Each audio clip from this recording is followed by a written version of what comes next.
It's very interesting, because actually, you're basically telling the Vice President of the United States, we're friends, but you don't really know what you're talking about when it comes to our country. Well, let me play you something. This is the Prime Minister in 2020.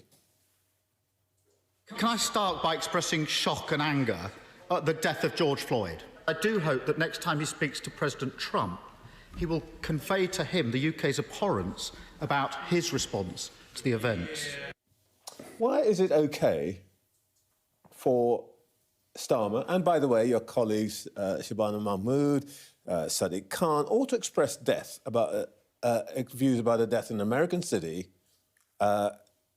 even before the trial took place, by the way, whilst J.D. Vance, you get ticked off by you for commenting on a very similar tragedy here in the UK? Couple of things.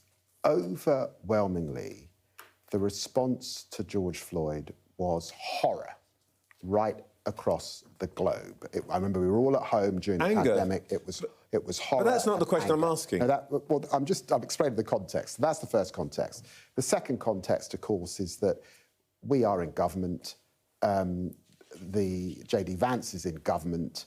When you're on the backbenches or in opposition, you're free, frankly, to reflect on anything.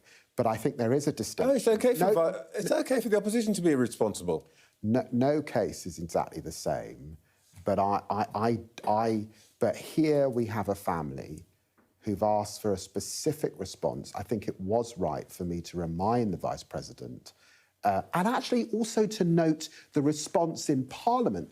The Conservatives, the Liberal Democrats, the Greens, SNP, Labour, all broadly in the same place. Only Nigel Farage peddling the fact that everybody agrees doesn't necessarily make it right. But I want to come back to that. One of the reasons I was interested in what J.D. Vance said was that he used a really interesting phrase, and it's an unusual phrase. Here's what he said. Each time a life like his is lost, the proper response, the only response, is righteous anger. I looked up what you said about the death of George Floyd. We have to find a way to transform this righteous anger into meaningful reform. I think this is quite interesting, because righteous anger is a phrase that you and I understand. And I wondered if J.D. Vance had actually been taking some advice from you.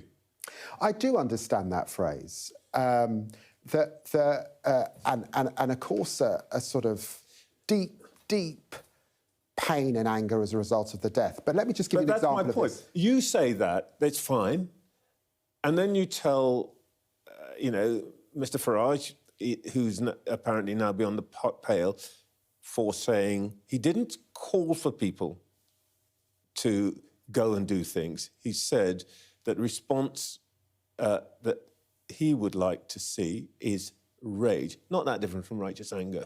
Let's qualify this. Nigel Farage was speaking into the protest and the despicable acts of criminal damage and violence directed at the police in Southampton. It was not a responsible thing to do.